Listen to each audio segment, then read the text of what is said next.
Hi, everyone. Welcome to today's webinar, COVID-19 Vaccines and Transplant Recipients, brought to you jointly by BC Transplant and the Transplant Research Foundation of BC. Those of you joining this webinar, I know are coming from all over the province, but I'd just like to acknowledge that I'm hosting this meeting from the shared and unceded territory of the Squamish Nation and Lillooet Nation. Before we get started, I'd like to just go over a couple of items so you know how to participate in today's event. For those of you joining on your computer, you can submit text questions to be presented by typing them into the presenters, by typing them into the questions pane found in the Zoom toolbar at the bottom of the meeting window. We have turned off the chat function just to make it easier for us to monitor the questions panel. Send your questions in at any time during the presentation. We'll collect these and try our best to address them during the Q&A session. We also did receive quite a number of questions beforehand. And so we've tried to group a number of questions together so that our presenter will try to address them either during the presentation or we'll ask them at the end. We're recording the webinar today, and it's going to be made available afterwards through BC Transplant and the Transplant Research Foundation. First, I'd like to introduce our moderator for this webinar. Christy Caldwell is the Senior Advisor for Transplant Research Advocacy at the Transplant Research Foundation of BC. Over to you, Christy. Thanks, Tina, and a big hello to everyone joining us. I'd just like to pause for a moment and gratefully acknowledge as well that I'm joining today from the unceded traditional territory of the Stolo, the Katzie, and the Kwantlen peoples. BC Transplant and the Transplant Research Foundation of BC are pleased to partner to bring you today's webinar on COVID-19 vaccines and transplant recipients. We are thrilled to have with us Dr. Allison Mah, who is going to speak to this topic during our webinar. Dr. Mah is a transplant infectious disease specialist at Vancouver General Hospital, as well as a clinical assistant professor at the University of BC. Dr. Mah received her medical training in internal medicine residency at the University of Alberta, followed by a subspecialty in infectious disease at UBC and further fellowship training at the University of Texas Cancer Center. So without any further ado, I will hand it over to the very knowledgeable Dr. Mah. Thanks so much. Great, thank you. So I will just pull up my slides, hopefully. And I apologize in advance because apparently my neighbor has decided that this is the perfect time to build a fence or otherwise make a lot of racket in the back. So if that is coming through, I do apologize. So thank you for the introduction. So my talk today, as you all know, is on COVID vaccination in the solid organ transplant recipient population.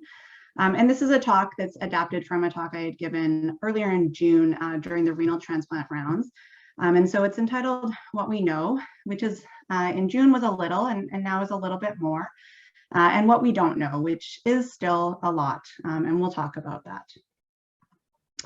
I do have some disclosures. So I have received various speaker fees or done advisory board work, but none of these companies are in any way involved with any of the currently available vaccine products.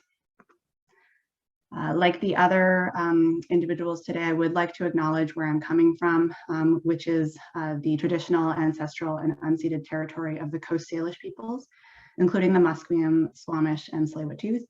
And I know that many of you are likely joining from across the province and maybe other territories, and I welcome you to this meeting. So what I'd like to talk about today are the currently available vaccines here in Canada, talking about the evidence for vaccine effectiveness in the general population, and then, of course, most importantly, talking about the effectiveness of these vaccines in the transplant and immunocompromised population.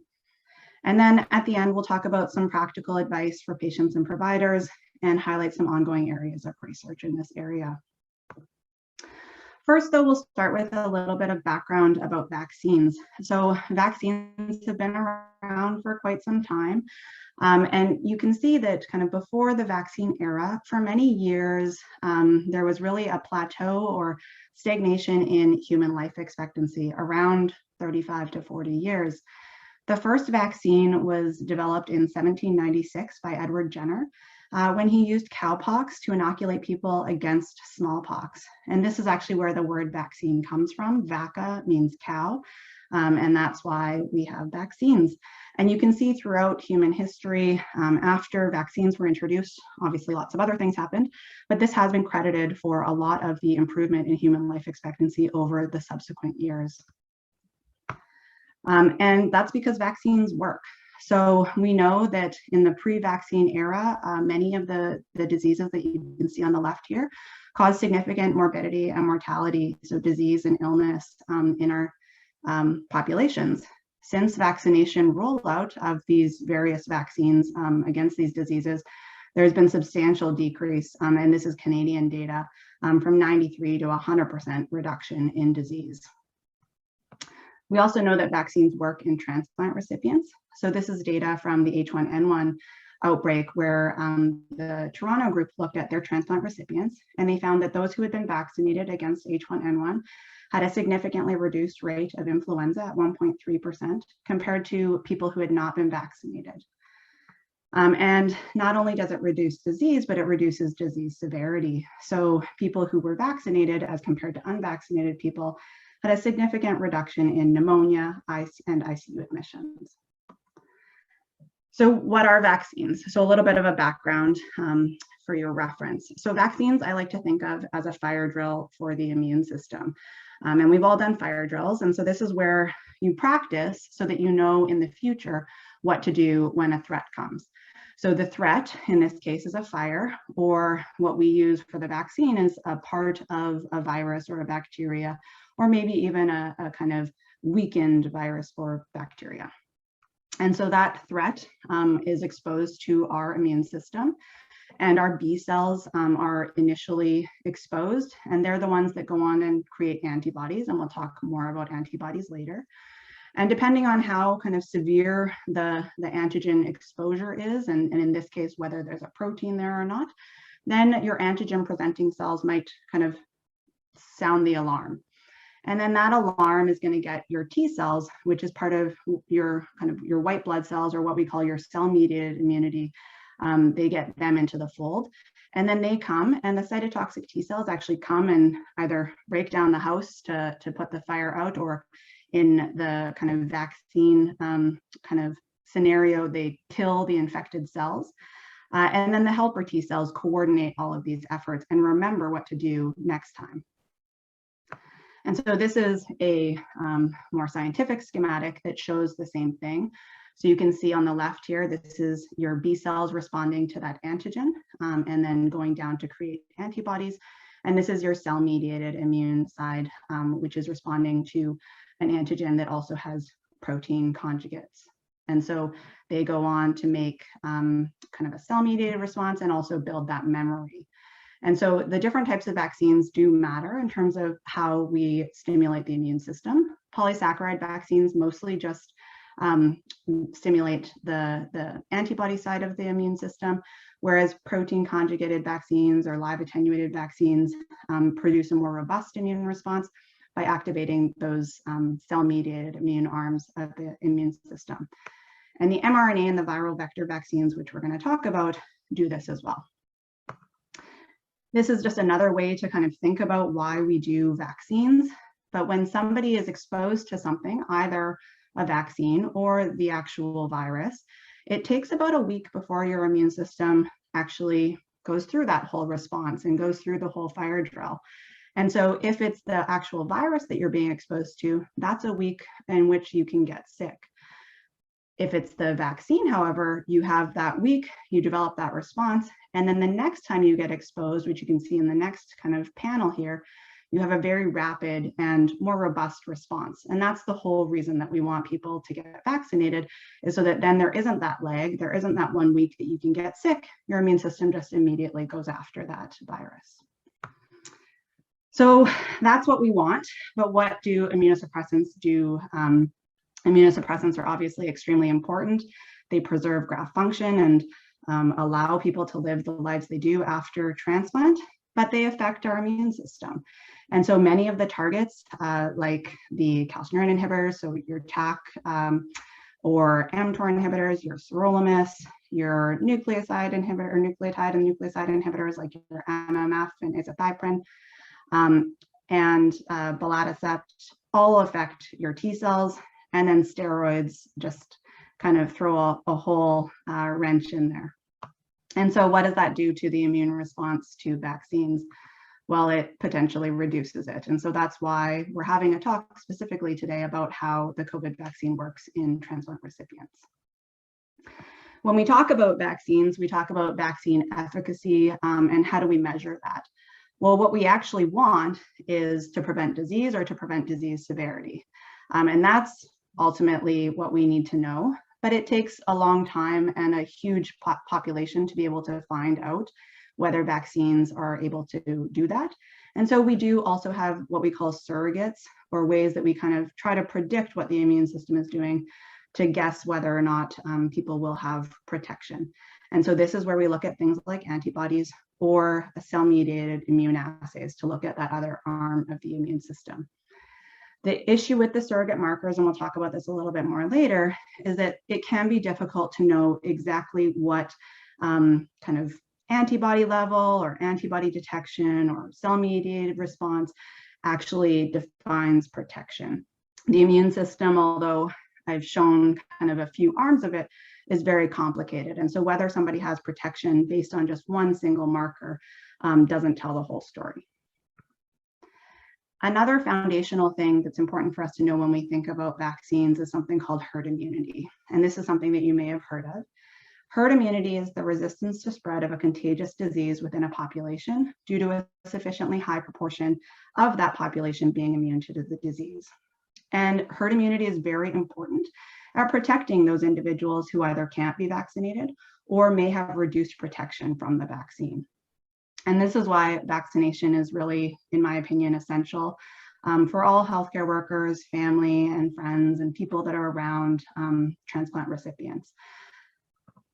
And this is just a schematic to kind of try to explain herd immunity, but essentially the population on the right, all in red, have been either vaccinated or have immunity from some other way, whereas the population on the left, all in blue, are non-immune. They haven't been vaccinated, they remain susceptible to a disease. Within both of these populations, there are two people who are the light blue people. And these are at-risk people, are potentially transplant recipients who weren't able to mount as much of a vaccine response, and so maybe are a bit more susceptible to a particular illness. And so when somebody with a disease is introduced into this scenario, if people are susceptible, the disease will spread among them. If people are immune, the disease will not spread among them, and therefore there will be protection for that person who's immunocompromised in the red population.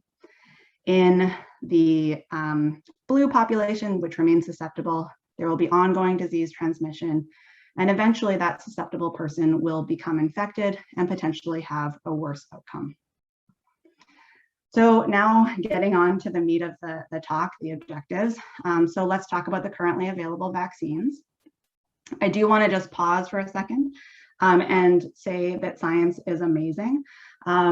Exactly 1 year and 1 day after the very first case of COVID was identified, Health Canada had approved the first vaccine against SARS-CoV-2. And that's really an amazing feat of human accomplishment when we actually put our minds to something. The currently available COVID vaccines in Canada include the incompetent viral vectors. So that's both the AstraZeneca and the Johnson & Johnson, as well as the mRNA, which is the Pfizer candidate and the Moderna. And they both work essentially by using different modes of kind of delivery of genetic material to then use your own cellular machinery to be able to make a spike protein, which then is what is that fire that stimulates your immune system to kind of learn for future exposures. So this is a schematic looking at those adenoviral vectors. So the viral vector, it's not actually a virus that can go on and produce infection or replicate within the person who receives the vaccine, but it's just used essentially as a Trojan horse or a shell to be able to deliver the DNA. That DNA then goes into your own cells and is turned into an mRNA, which then turns into a protein and is expressed, and your immune system can respond to it. The mRNA vaccines skip the DNA part and just use a lipid particle to actually deliver that mRNA. And then your own cell machinery goes on to develop that protein, which your immune system can respond to. So do these vaccines work, and how well do they work? Well, yes, they work, and they work quite well. So here you can see the top two are viral vector vaccines, and the bottom two are mRNA vaccines. And vaccine efficacy is quite good in all of them, in the range of kind of 76% for the viral vector vaccines and kind of 94–95% for the mRNA vaccines. And all are extremely good at preventing severe illness and death. And I know there's going to be questions, and a caveat is that we don't know everything there is to know about Delta yet. And obviously that's throwing a wrench in a lot of things. But data out of the UK looking at protection from the Delta variant with the vaccines that we have available does show that there is still a fairly good protection against disease in the 60 to kind of almost 90% range for the Pfizer product. And the important kind of caveat and the reason that this is applicable to Canada is that in the UK, they also used a prolonged dosing interval, that 12 weeks. And so there is data coming out of both Israel and the US showing that there is a reduction in protection against a Delta, more in the kind of 50 to 60% range. But with the more prolonged dosing interval, there does actually appear to be more preserved protection, which is great. And a picture is worth 1,000 words. And so this is the original study looking at the BNT162b2 product, which is the Pfizer product. And you can see that the people in red who were vaccinated essentially stopped getting COVID compared to the patients who received the placebo, which are in blue. And this is just real world data from around June, looking at, again, vaccine effectiveness, which was quite good, of course, predating Delta. So now what are we actually here for? How do these vaccines work in transplant recipients? The most important question. Well, we know, just like all vaccines, that there's likely going to be some reduced immunogenicity, and this has been shown. So when people have looked at antibody responses, they found that in organ transplant recipients, which you can see here on the left, there was a reduced antibody response compared to healthy healthcare workers. And similarly, in another small study, they're flipped in terms of sides, but in the immune competent population, there was a better antibody response compared to the solid organ transplant recipients. And they also looked at cell-mediated immunity, and they found similarly there was a reduced cell-mediated immune response in the transplant recipients. In this study, looking at a cohort of liver transplant recipients, there was an approximately 47.5% antibody response in the liver transplant population compared to 100% in the healthy controls. And when they looked at this population, they found that the main risk factors for that reduced antibody response was an older age, kidney dysfunction, and being on certain anti-rejection medications like mycophenolate or high-dose prednisone. This is a study looking at lung transplant recipients. So you can see here that in the lung transplant recipients, those who were vaccinated compared to healthy vaccinated individuals had an extremely reduced antibody response. And then they also included an interesting population in this study looking at people who had actually developed COVID. And you can see that there was a more robust immune response in the lung transplant recipients who had developed COVID. Now, obviously, this is not the way that we want people to develop immunity. And some of the reasons for this potentially occurring is that there's a higher kind of viral load and antigen exposure with natural infection. And also when people do get illnesses and are admitted to hospital or being managed, we often reduce their immunosuppression such that they would potentially have more of an immune response. The other thing that's important to note, and we'll talk about this more later with antibodies and what we should do with testing, is that the antibody response didn't necessarily predict things like the cell-mediated immune response. So despite a negative antibody response, 33% still had a positive cell-mediated immune response. There were some breakthrough cases in those who had been vaccinated, but all of them had mild illness, which again is the most important thing. This is data out of the Hopkins group. And so I think this is what started really to get people kind of interested and thinking about what we can do for our transplant population. And so they looked at a group of their transplant recipients and their response to the mRNA vaccines. And they found a 17% antibody response in their group after 1 dose and a 54% response after 2 doses. Again, the main risk factors for this reduced response were older age and use of antimetabolites, which includes mycophenolate. Another thing that's interesting to point out, and we'll touch on this also later, is that the Moderna vaccine was associated with a greater antibody response as compared to the Pfizer vaccine. And this actually makes sense because the Moderna vaccine has more mRNA. And so you're getting a higher exposure to that fire. And so you're having more ability to stimulate the immune system. And if you have a blunted immune response, having more stimulation might help stimulate you more. The Toronto group then looked at their patient population and 127 of their transplant recipients who had received 2 doses of the Moderna vaccine. They found that after 2 doses, 34.5% had positive antibodies. And then when they looked at something called neutralizing antibodies, which is where the antibody actually is able to kind of bind and neutralize or contain the virus, there was 26.9% of those.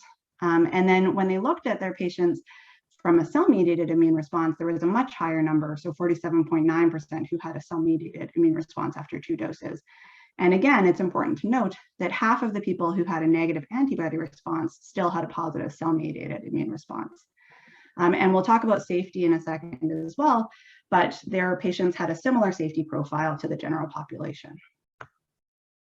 So those are kind of correlates of immunity. And as we talked about at the beginning, that doesn't necessarily tell us the whole story. So what's the real world effectiveness of these vaccines in transplant populations? Well, Yale looked at their cohort and they found that of their fully vaccinated transplant recipients, there was a 0.65% breakthrough rate of infection. And all of those cases were mild and didn't require hospitalization.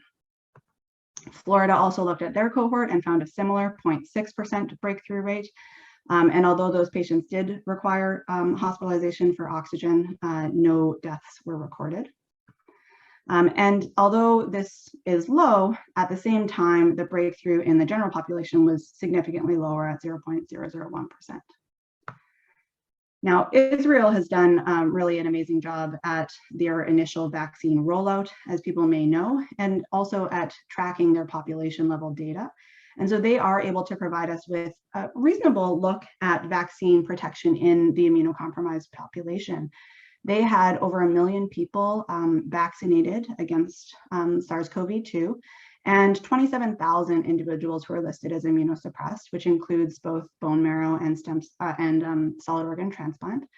And they found an overall vaccine effectiveness of 94%. And in their immunosuppressed, although not 94%, still quite good at 75%.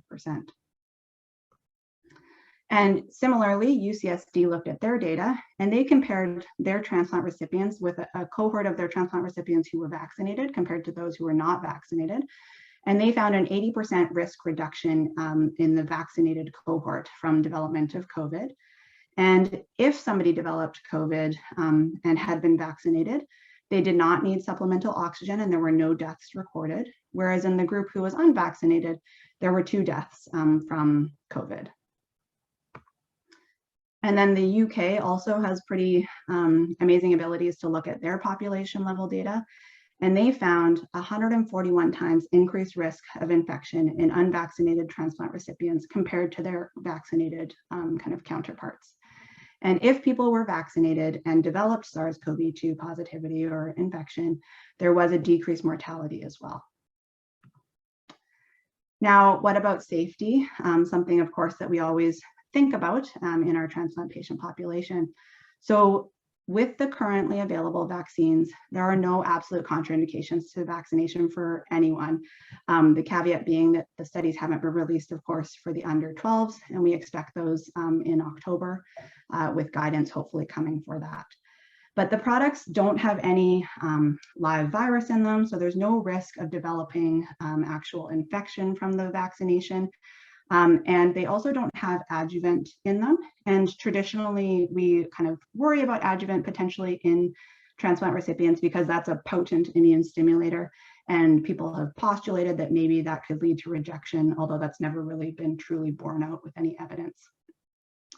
All of the studies that I showed you, patients really had the same side effect kind of profile as the general population. The one thing that I'll just point out is that there has been a safety signal about myocarditis, and we'll talk about this in the third dose patient data, but this is something, of course, that we need to watch for, especially in our heart transplant recipients. So how do we improve protection? So it looks like we have reasonable protection against disease and severe illness. But we know that it's not as good as the general population. And so in the past, various strategies have been tried because we know that this isn't unique to COVID vaccines. This is something that we see with all vaccination strategies in transplant recipients. So one way is with using higher dose vaccines. And so this has been done with things like influenza and hepatitis B. And also speaks to the point that I had made earlier about maybe the Moderna vaccine being something that's more immunogenic because it has a higher dose of the mRNA. We can use those adjuvanted vaccines. So that's, again, something that just non-specifically irritates your immune system to get it to respond more. And that also has been looked at in different influenza and Hep B products. We can do booster doses. And so this is, potentially for all comers in an at-risk group, or based on serology if we know what the protective serology is. So with hepatitis B, we know that there's a certain cutoff when if your antibodies drop below that, you're at risk of developing hepatitis B. We don't know that level of protection for COVID, and so using serology to make this decision is not something that is currently being recommended. And then there's something called the prime and boost, and this is where you actually use two different types of vaccine to kind of build on your immune response. And this is something that we traditionally do with the pneumonia vaccine. So we give one type of the pneumonia vaccine, and then we give a different type of the pneumonia vaccine 2 months later to increase your immune response.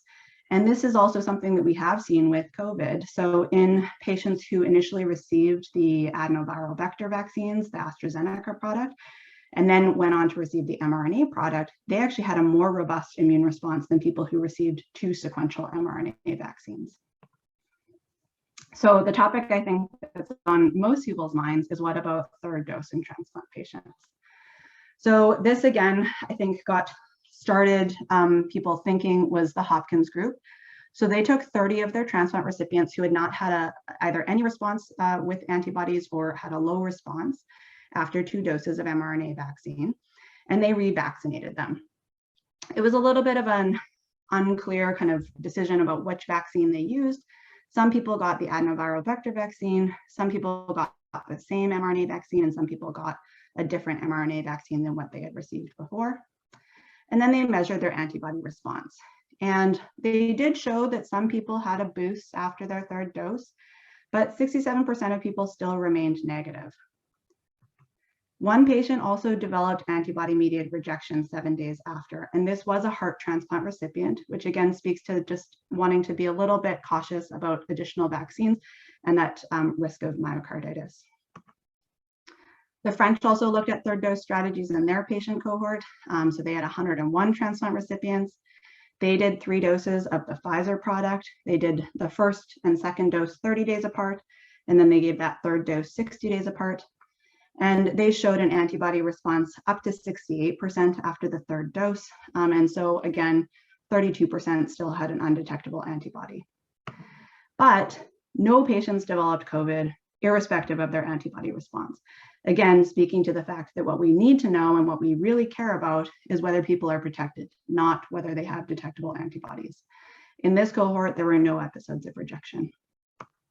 And this just is their graphics from the paper showing that with sequential vaccines, there was more antibody detectable. And then the Toronto group similarly looked at this. So they took 120 of their transplant recipients, and they actually randomized them. So they took 60 of them who received placebo, and 60 of them got a third dose of the Moderna vaccine. And they looked at their responses both from an antibody perspective and a cell-mediated immune response. And so they showed that 1 month after that third dose, 55% in the third dose group had detectable antibodies, whereas 18% in the placebo group did not have, or had only 18% had detectable antibodies. The other thing, though, that is important, again, still to point out, is that 45% in that third dose group still didn't have protective antibodies. Again, no episodes of rejection were recorded. So where does that leave us? Well, NACI recommendations are expected to be forthcoming. We don't have any kind of updates on a strategy from them yet, but it's expected in the coming weeks. The AST, though, the American Society of Transplantation, did update their guidance. And so what they had originally recommended was vaccination in all solid organ transplant recipients 12 years and older, and ideally that you would complete the vaccine 2 weeks prior to transplant or 1 to 3 months after transplant. They also recommend not checking antibody response and not adjusting immunosuppression. And then with this August 13th update, they did recommend the third dose of an mRNA vaccine in transplant recipients. Similarly, the Canadian Society of Transplantation had their update in August, which says similarly that antibody testing is not recommended, but that a third dose of vaccine is recommended. And so I'm sure many of you have heard in recent pressers that this is something that BC is looking at.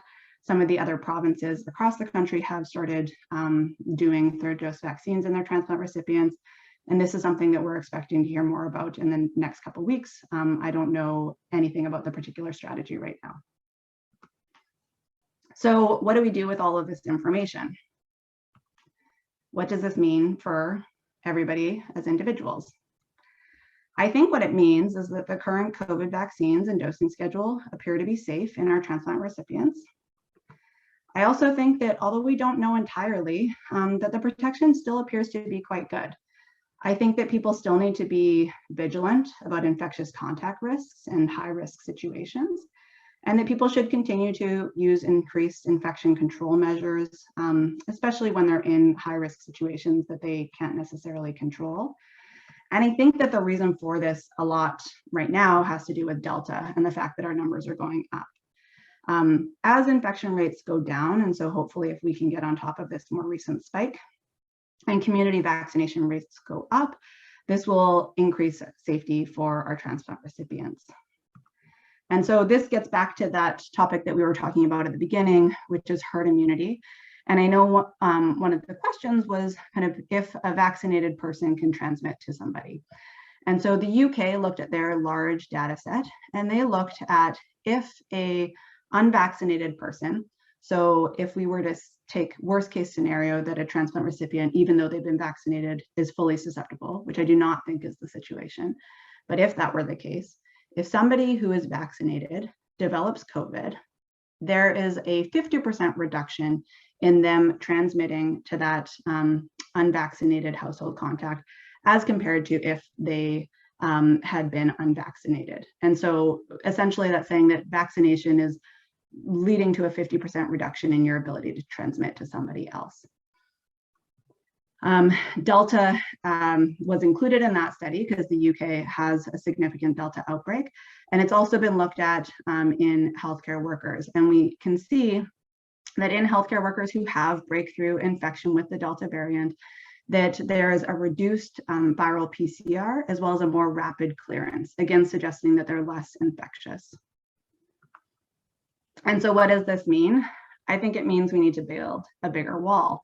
And so, if there's protection from the vaccine, then even if, say, at worst, it's only 50% protection, and the vaccinated person is only 50% as likely to transmit, then transmission within a population is going to burn out because there won't be enough susceptible people to be spreading the virus. And so if we are able to get our population more vaccinated, this will continue to protect our immunocompromised population. And this goes to our local community as well as to the world. And so I think, really making sure that we are able to simultaneously advocate for our patients here, but also advocate for vaccination across the world is ultimately going to be the way that we get to a safer place.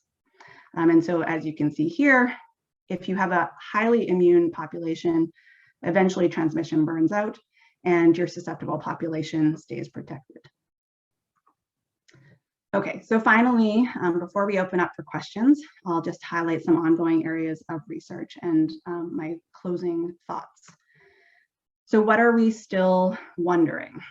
Well, we still don't know exactly how effective the vaccines are in the transplant recipient population against both symptomatic infection and severe disease.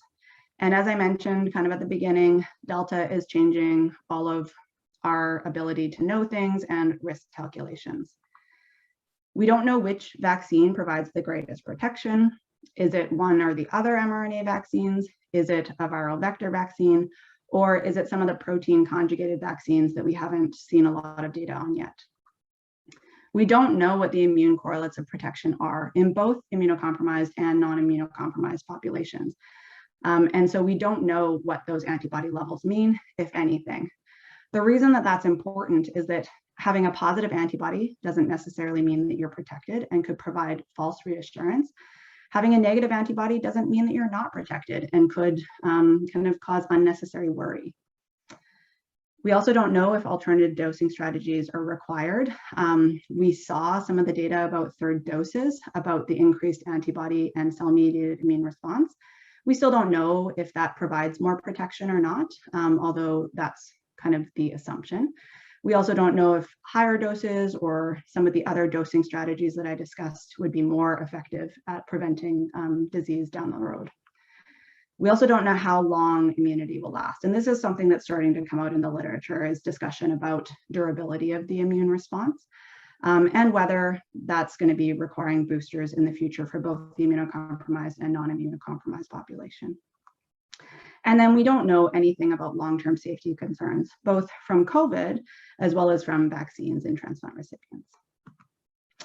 So how are we going to figure this out? Well, my colleagues and I, led by one of my colleagues, Dr. Sarah Belga here at UBC, are looking at a cohort of both solid organ transplant and bone marrow transplant patients across Canada who have received vaccine to look at some of these immune correlates, both the antibody and the cell-mediated immune response, and also, more importantly, look at kind of the safety and effectiveness over a one-year period in these patients.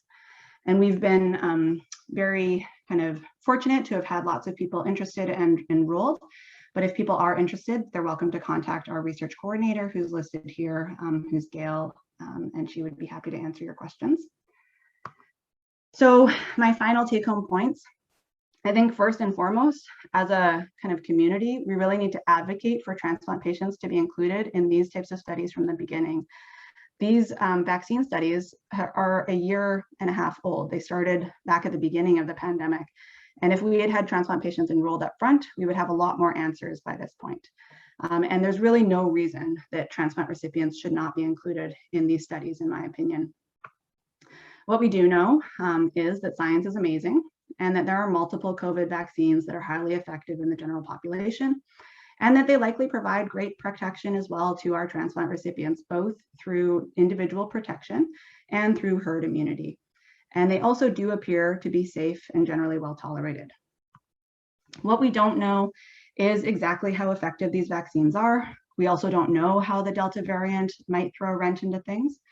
We don't know what the immune correlates of protection are, which is why antibody testing is not recommended. We don't know the optimal dosing strategy, and we don't know, how much extra protection that third dose is going to bring, and it's certainly not the panacea. We don't know what the effect of immunosuppression on the vaccine response is and whether there should be a modulation of immunosuppression, which is certainly something that should only be done in trials. And then the other thing that's important is that we don't know how, or we're working on increasing vaccine uptake among transplant recipients. So 15% of transplant recipients in British Columbia remain unvaccinated. And that's a very important risk group that we really need to reach out to try to support and get vaccinated so that they can reap the benefits that I do think these vaccines have for transplant recipients. So that's where I will end, and I would be happy to take questions. Excellent. Thanks, Dr. Mah. Sorry, I just had to get unmuted there. And you're right, science is amazing. Big fan of it. So that brings us, everyone, to our question and answer period of today's webinar. I just want to say a big thanks to everybody who took the time to submit questions to us. We received many, which is great as it shows us the level of interest in today's topic. So I do just want to point out that you may not hear your exact question mentioned, nor are we able to provide any medical advice for specific issues. And we have taken the time to thoroughly review all the questions that did come in. And in order to try to answer as many as possible, we will be grouping those of a similar nature together and answering them collectively. So we do thank you in advance if you don't hear your exact question asked and answered. But moving along, I do have a question for you, Dr. Mah, related to children. So that's something that we've been hearing a lot about. So as we all know, children under 12 are not eligible at this point to be vaccinated. And that question is really twofold. So both for recipients who are under 12 years of age, what can they do to continue to be safe, especially if they have unvaccinated siblings or returning to school? So that's kind of the one piece. And the other is if you have a recipient at home who does have a child in the household and is not vaccinated, what can they do to continue to mitigate that risk?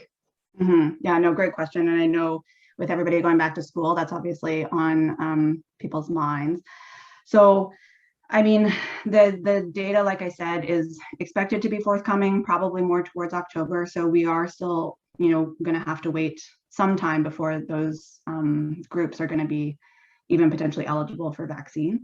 Until that point, I think the same things that we've been doing for the last 18 months are the things that are going to help people kind of stay protected and healthy.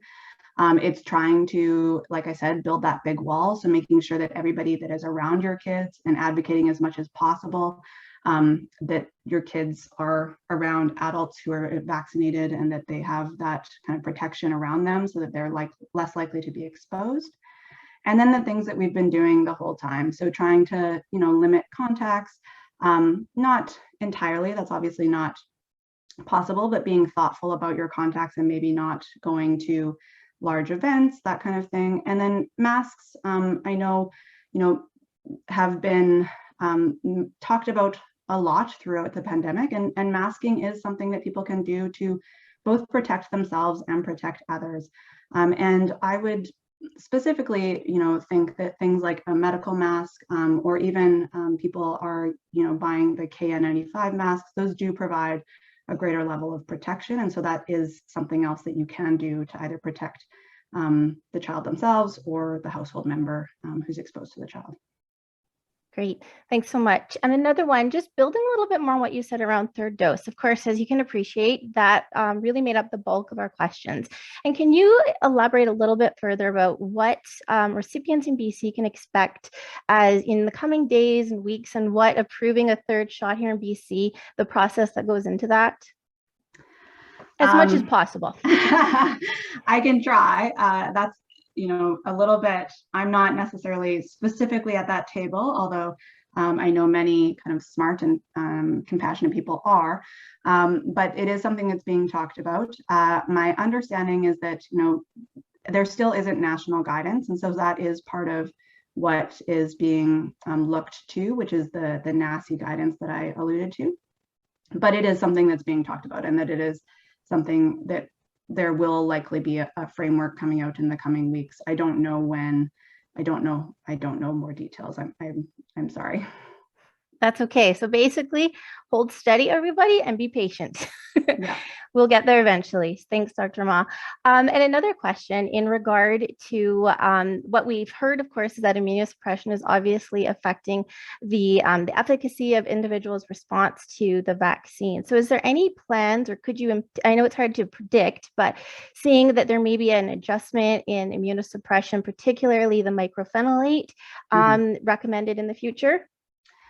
So my answer would be yes and no. I think it's something that would be very interesting to study, but I very much don't think that it's something that we should do without that research, because with everything that we do, we're balancing risks and benefits. And if we reduce someone's immunosuppression, and we don't know if it's going to be effective or not, but we put them at risk of rejection, the rejection itself is terrible. But then also when you develop rejection, you have to have significant intensification of your immunosuppression.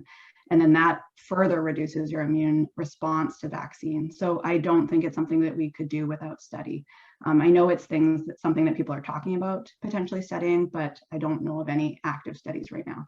Okay, great. Thanks so much.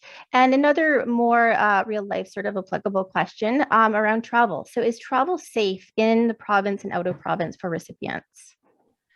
Again, I don't know. I am a strong believer of the fact that people get transplants to live, right? And to be able to live their lives. And so there does have to be an extent of kind of risk calculation and deciding for your own specific situation what is important to you, and what risks you're willing to take. I think that there are ways that people can mitigate their risk. And again, that's being around people that are vaccinated. I'm really hopeful that the vaccine mandate for travel within Canada comes through, because that will give people reassurance when they're traveling. And then it just, again, depends on the situation, like where you're going and the situation that you're going to be in. Travel in and of itself isn't a risk. It's the populations that you might be getting exposed to and whether there's people who are more likely to have infection. Okay, great.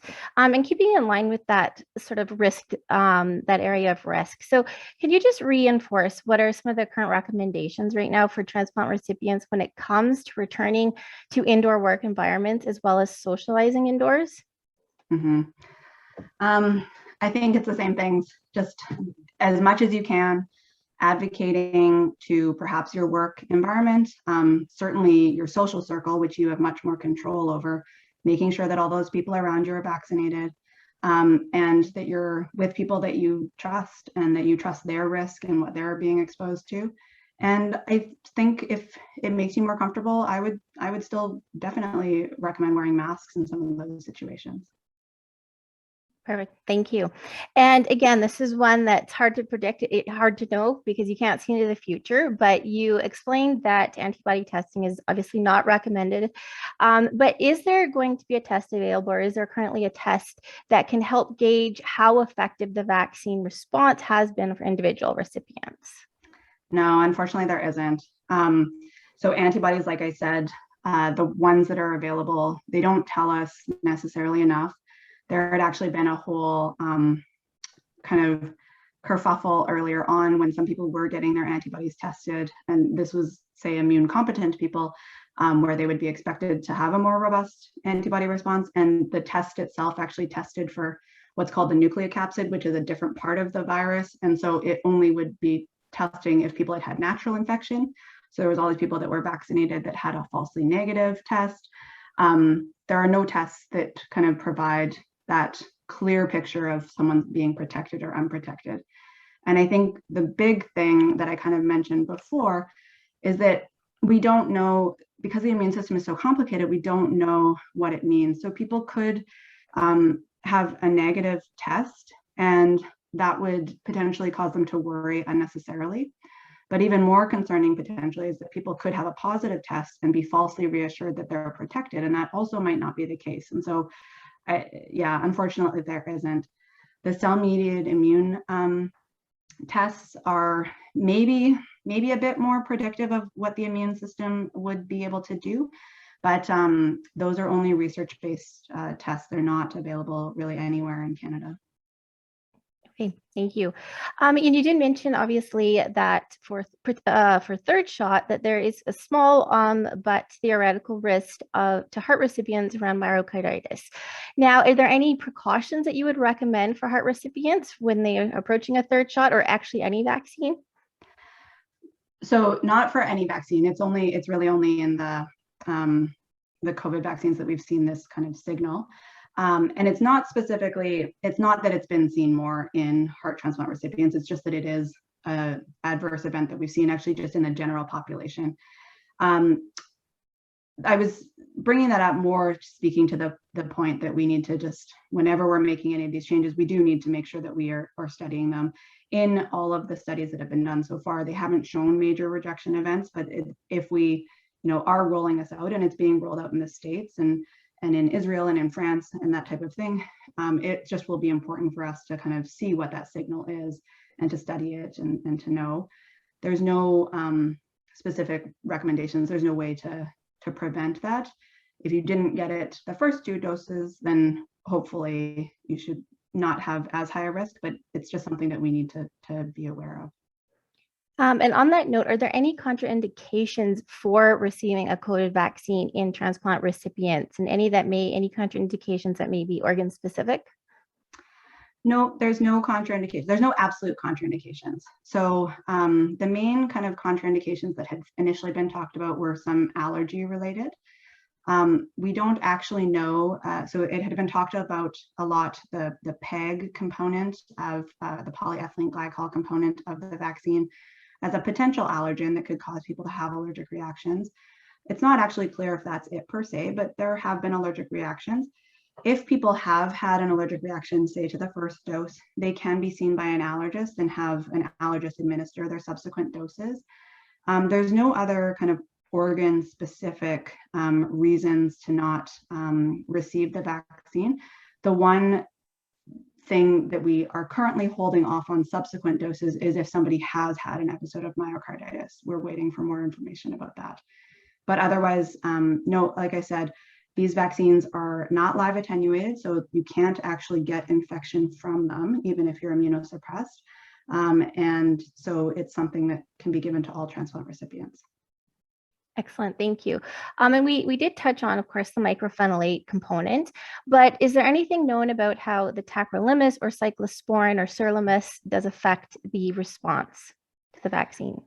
Yeah, in all of those studies, generally patients are on all, I mean, as you probably know, most people are on either a TAC or cyclosporin, and then either azathioprine or mycophenolate.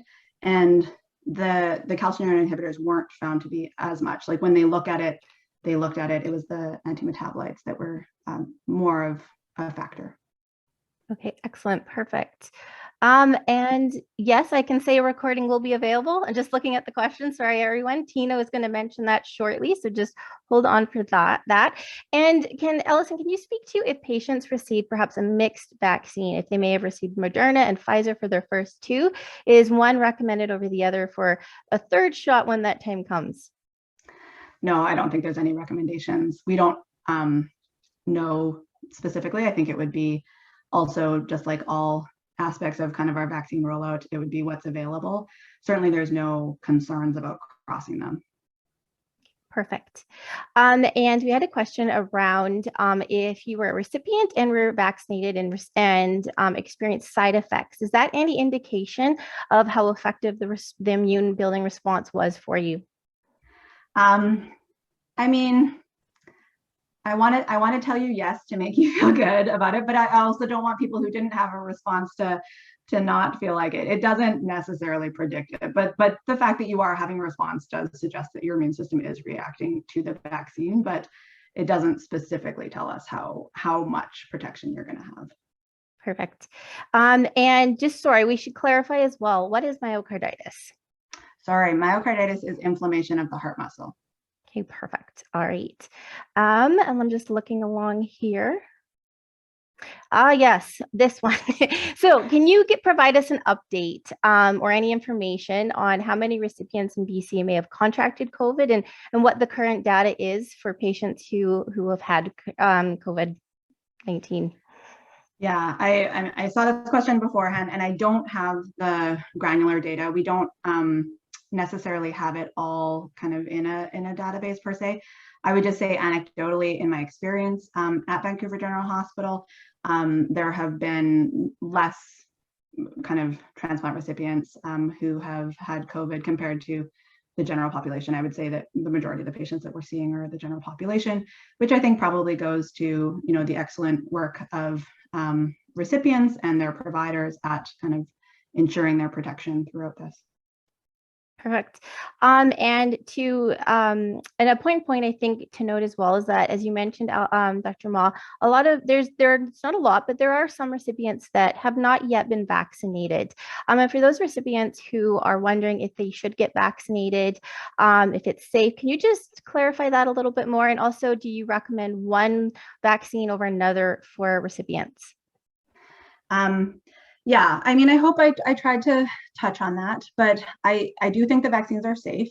All of the studies that have looked at it in the transplant recipients have shown similar side effect profiles to the general population. And that's really the sore arm, feeling a bit tired, maybe some swelling of your lymph nodes, that type of a thing. So I definitely think it's safe. And I also do think we talked a lot about antibodies and maybe the antibody response not being that good, but the data out of UCSD, so San Diego, and the data out of the United Kingdom shows really amazing protection. And so I would, very much support people getting vaccinated, and would also be happy to talk to people if they wanted to about kind of the vaccination if they are hesitant. Perfect. Thanks, Dr. Mah. And I just looking for a good final one. There's been a lot of questions, so thanks again, everyone, for adding these to the chat. And I think, so one question, so if a recipient unfortunately did contract COVID and perhaps isn't fully vaccinated yet, do you still recommend that they become vaccinated, or do they have enough natural immunity from that infection? Yeah, good question. We know that, before, like if people had COVID and not been vaccinated, that they had a pretty good immune response, and that they had a really good immune response if they went on to get a second or a vaccine after. So I would still recommend that people complete their series because it's going to give you even more protection, especially because, as I said, Delta's throwing a curveball. We don't know kind of exactly what it will mean. And so if you had an infection, especially with a different variant, you definitely want the opportunity to kind of have that vaccine immunity. Excellent. All right. Thank you so much, Dr. Mah. Just in the interest of time and knowing, being respectful of everyone's evening tonight, we will wrap up. I will pass it back over to Tina. And thank you very much again to everybody who joined us. And a big thanks, of course, to you, Dr. Mah.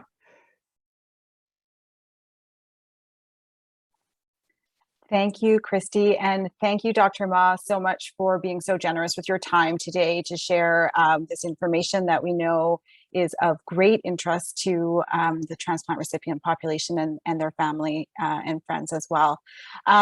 So thanks everyone also for attending and listening today. Appreciate you taking your time out to be with us. When the webinar ends, you'll have a survey pop up for you that is an opportunity for you to provide us any feedback. And also in a couple of days, you'll receive an email later with a link to the survey, but also to a recording of the webinar. If you'd like to watch it again later, and if there's something you missed, and just to make sure you understood everything, you're welcome to watch that and share that with people you know who weren't able to make it today. So thank you very much for joining us today, and hope you found it valuable and useful. Again, thanks Dr. Mah for your time. Thanks Christy for moderating, and thank you all for attending. Have a good evening.